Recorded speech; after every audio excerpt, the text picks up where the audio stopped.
4 o'clock on your Wednesday. Thanks for joining us. It's possible that you've seen this encampment downtown, a fairly large one that's located at 22nd and Stout. Advocates believe it's been swept nearly 200 times over the course of the last 4 years. And that sweeping will happen again this week. But this is the first time it'll happen with approval from the new mayor. Mike Johnston has been vocal in his top priority of finding homeless solutions and ending homelessness. Here's 9 News reporter Katie Eastman. Take care. People who live in tents on this downtown corner have to be gone by Friday or the city will clear them away. That's nothing new, but it is the first time the new administration will enforce the camping ban. I was homeless on and off for 10 years. Anna Gloom used to live at 22nd and Stout because it's where the services are. This is his first sweep and he has nowhere for them to go. He keeps promising to put people in housing and yet he's still traumatically displacing them. It's very hard when you are moving people and you don't have access to housing for them to have some place to go. Mayor Mike Johnston has big plans for housing people on the streets over the next year, but they're not ready yet. This is the challenge of our current scenario. This is which is we don't yet have the units up and ready for people to move to. And so we are in the unfortunate situation of having to move them off the location where they are, knowing they're going to have to go someplace else. It's traumatic. Anna doesn't buy the need to clear the encampment because of rats. She thinks the rocks put there by the previous administration to deter camping could have created their habitat. The city has put rocks there, which makes great hiding places for the rats. While the future plans might be different with this administration. I'll wait. Anna thinks Friday will look the same. The people forced out here will find another city block to set up camp. I used to be down here.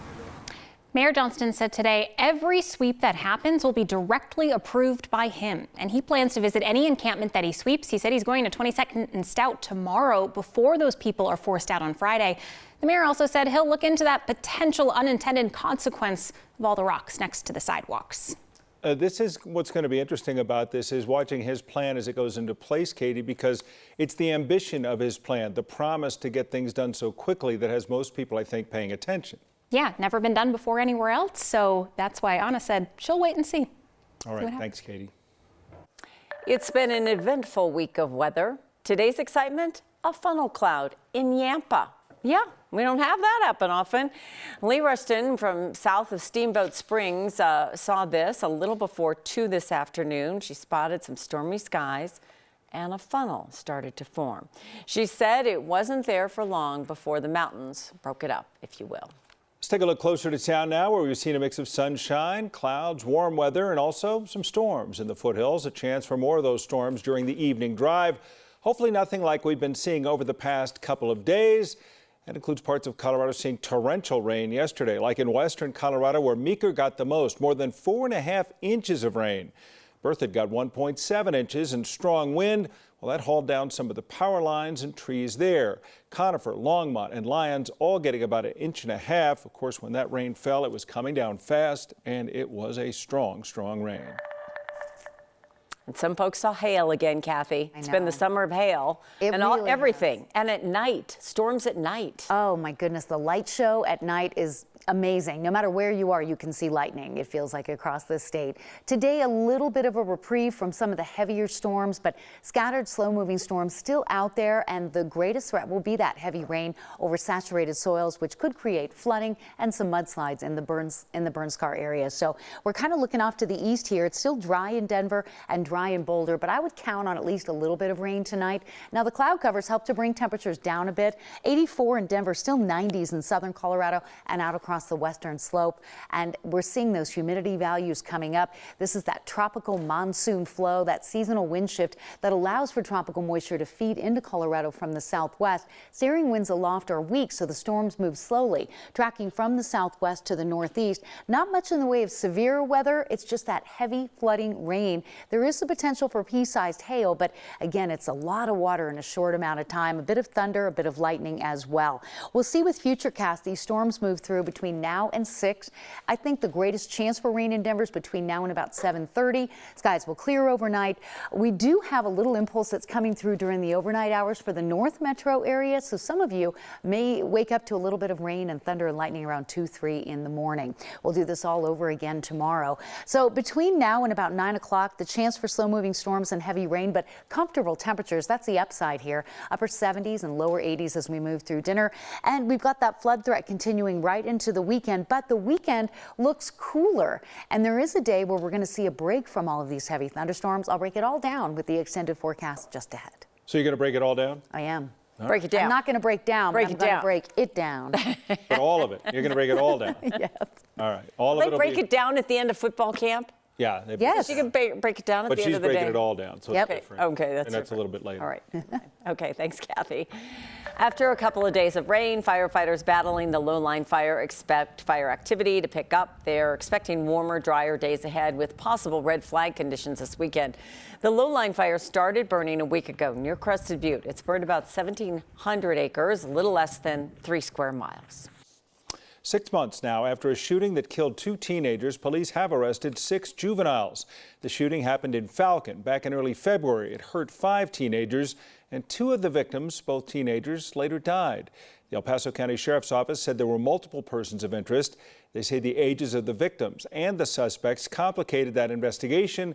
Now the Sheriff's Office says it has arrested 6 people on various charges, some facing charges for murder or attempted murder. All of the suspects are in juvenile detention centers. Investigators say there may be even more arrests coming. Now to Washington, where Capitol Police say it was a concerning phone call about an active shooter on Capitol Hill this afternoon. Now they say it may have been bogus. 200 police officers roared in, going door to door, making sure that everything was fine.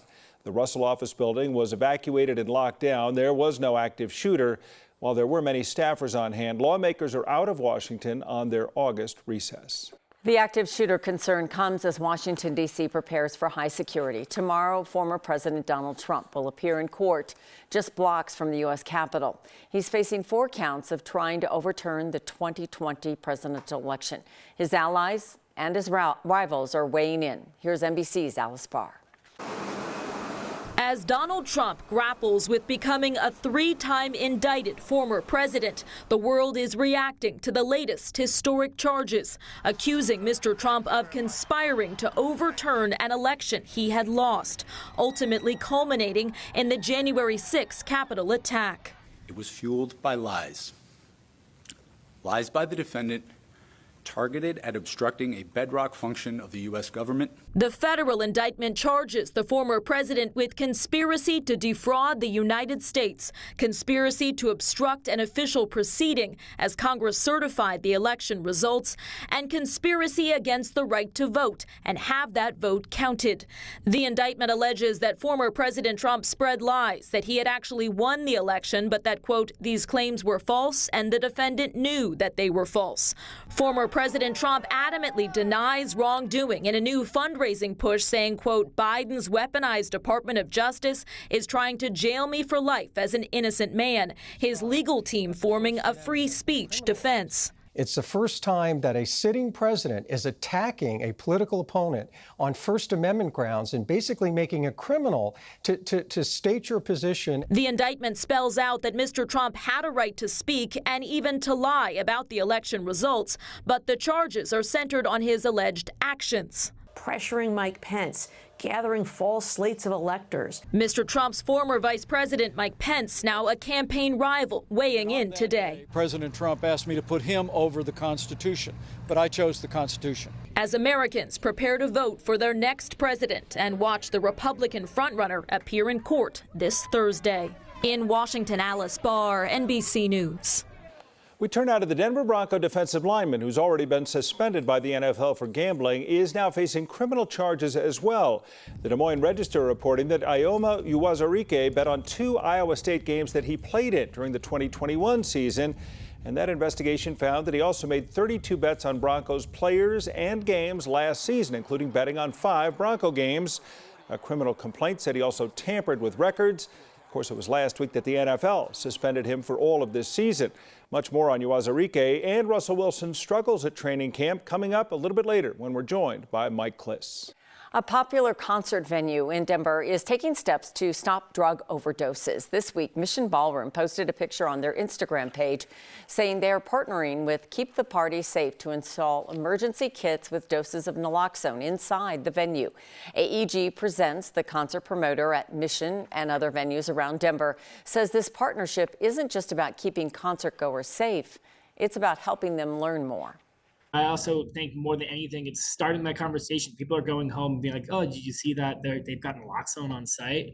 And you know, maybe that is going further than just the action of physically having it there. Educating the public is so important on this issue of what's been going on and what's going to continue to happen. Anderson says they'll be installing kits at other venues around town like Fiddler's Green, the Ogden, Bluebird, and Gothic theaters.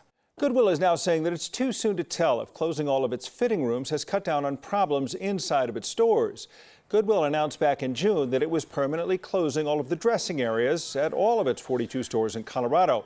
They blame vandalism, people stealing things, and using drugs inside of those rooms. A spokesperson told our partners at the Denver Gazette that they've seen theft rise across the state.